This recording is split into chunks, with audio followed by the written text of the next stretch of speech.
जयपुर से बड़ी खबर है। रिटायर्ड आईएएस सुबोध अग्रवाल की कोर्ट में पेशी। 2 दिन की पुलिस कस्टडी के बाद पहुंचे एसीबी कोर्ट। आज कोर्ट में जमानत पर सुनवाई। जेजेएम घोटाले में आरोपी है सुबोध अग्रवाल।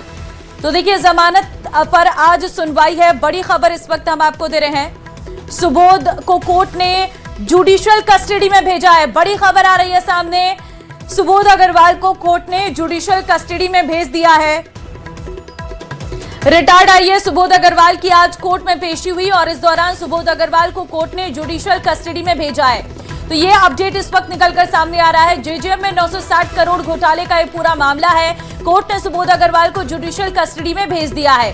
बड़ी खबर इस वक्त आपको दे रहे हैं। जेजेएम में 960 करोड़ के घोटाले का ये मामला, और जहां पहले सुबोध अग्रवाल को एसीबी की कस्टडी में भेजा गया था, जहां पर एसीबी ने 3 दिन तक ओनर्स पे एफआईआर कराई गई और जो 33 पिछले ACS that is Sudhanshu Pant जो पास कर गए थे, जिसमें उन्होंने बिल भी दिए थे, उसकी भी टेंडर्स को रोके गए।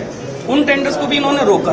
तो basically this case is nothing, it's a political agenda against it. आपकी ओर से डिमांड की थी कि भी उनको भी जांच में शामिल किया जाए, उनके रोल को शामिल किया जाए। क्या रोल था? हम क्यों डिमांड करेंगे? It's the owners on the prosecution. ये जांच एजेंसी का काम है कि जब चीज ये अपफ्रंट है कि आउट ऑफ 37 टेंडर 33 उनके कार्यकाल में अगर निकले हैं और 4 हमने निकाले और हमने पास भी नहीं किया, हमने उनको रिजेक्ट कर दिया। रिजेक्ट करने के बाद डीबार कर दिया, ब्लैकलिस्ट कर दिया, ब्लैकलिस्ट करने के बाद एफआईआर करा दी, और जो 33 उनके कार्यकाल में टेंडर दिए गए थे उनको भी हमने निरस्त कर दिया। तो ये तो जांच एजेंसी के ऊपर होना से, सरकार के ऊपर होना से कि ये भी देखे कि वो 33 किस लिए दिए गए थे। क्या आधार बताया एसीबी ने? क्या आधार बताया? एसीबी ने ये कहा कि जांच में सहयोग नहीं कर रहे, जबकि मिस्टर सुबोध अग्रवाल ने साफ लिखा कि मैं जांच में सब सहयोग कर चुका हूं, इनके पास प्रश्न ही नहीं बचे हैं पूछने के लिए। It's a political case, nothing else, और कुछ भी नहीं है।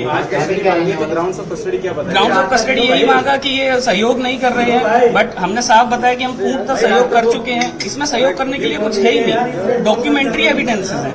ये 33 टेंडर उनके कार्यकाल में निकाले गए, 4 हमारे मामला पॉलिटिकल है और इसके अलावा कुछ भी नहीं है। It's a political case, nothing else.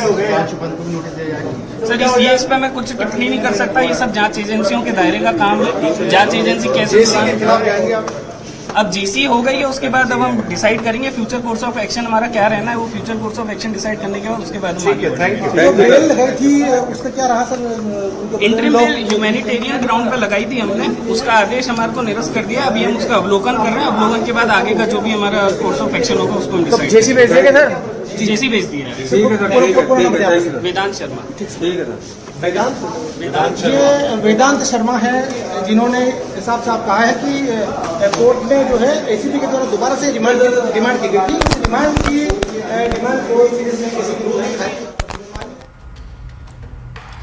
तो सुना आपने वेदांत शर्मा। इस वक्त जो वहां पर मौजूद वकील हैं, उनकी तरफ से जानकारी दी गई और बताया गया है कि जुडिशियल कस्टडी में भेज दिया गया है। अब आगे का जो प्रोसीजर है हम उसकी तैयारी करेंगे। उनका साफ तौर पर कहना है ये ओपन एंड शट केस है, यहाँ पर फंसाया जा रहा है, पॉलिटिकल एंगल, तमाम बड़ी बातों का वो जिक्र करते हुए नजर आ रहे हैं।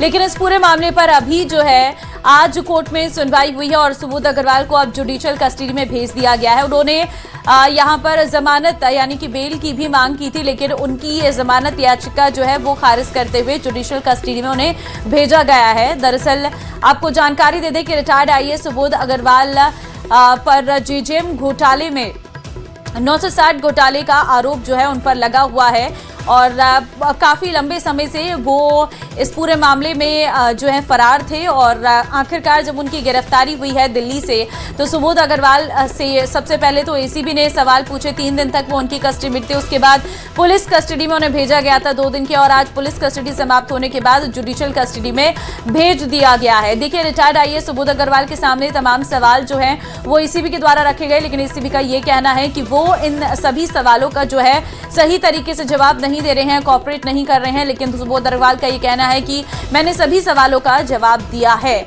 तो फिलहाल जो है अभी आज जुडिशियल कस्टडी में उन्हें भेज दिया गया है। ये बड़ा अपडेट इस वक्त निकलकर सामने आ रहा है। जेजेएम घोटाला जो सबसे बड़ा घोटाला था, जिसने प्रदेश में काफी ज्यादा हलचल मचाई थी और कई इसमें अभी तक नाम निकलकर सामने आए थे, और अभी भी जो है जानकारी ये सामने आ रही है।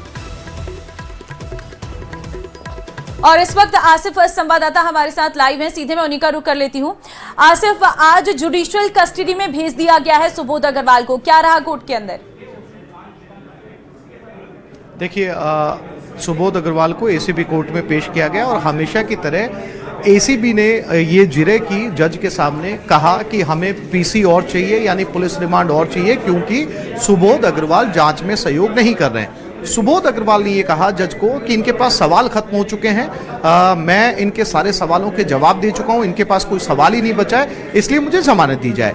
लेकिन जो है वो एसीबी की तरफ से जब कोई दलील बड़ी पेश नहीं की गई, जज को लगा कि अब बार बार पीसी देने से बहुत ज़्यादा कुछ निकलकर सामने नहीं आएगा, तो उन्हें जुडिशियल कस्टडी यानी कि जेसी कर दिया गया है। अब वो जेल में रहेंगे। साथ ही साथ जो बचाव पक्ष के वकील हैं, जिनसे अभी थोड़ी देर पहले हमारी बात हुई, वेदांत शर्मा, उन्होंने साफ तौर पर कहा कि एसीबी के पास में कोई सवाल नहीं बचे हैं और जो 37 मामले थे उनमें सिर्फ 3 मामलों के ऊपर जो है ये वित्त विभाग कमेटी के अध्यक्ष थे तो इन्होंने साइन किए, और बाकी के जो 30 से ज्यादा मामले हैं उनमें एक बार फिर से बचाव पक्ष के वकील वेदांत शर्मा ने सुधांशु पंत का नाम लिया और ये कहा कि ये सरकार की जांच एजेंसी का काम है कि वो सुधांशु पंत की भूमिका को इसमें खंगाले कि क्या वास्तव में ऐसा है या नहीं है। लेकिन फिलहाल उन्हें जेसी कर दिया गया है और अब बचाव पक्ष के वकील जो हैं वो इसके खिलाफ जो है हाई कोर्ट के अंदर अपील दायर करेंगे जमानत के लिए। तो कितने दिन के अंदर वो ये अपील दायर करते हैं, कितने दिनों के अंदर कोर्ट में जाते हैं, ये देखने वाली बात होगी। फिलहाल वो कोर्ट में है और अंतिम नोटिफिकेशन जो है वो बनाया जा रहा है, उसके बाद उन्हें जो है वो यहाँ से ले जाया जाएगा। तो एक लंबी जद्दोजहद के बाद 2 बार रिमांड देने के बाद में अब आखिरकार उन्हें जेसी कर दिया गया है। जेल में वो कितने दिन रहते हैं, कितने दिन के अंदर जमानत याचिका दायर करते हैं, ये अपने आप में देखने वाली बात होगी। ठीक है आसिफ, बहुत धन्यवाद आपका तमाम अपडेट्स देने के लिए।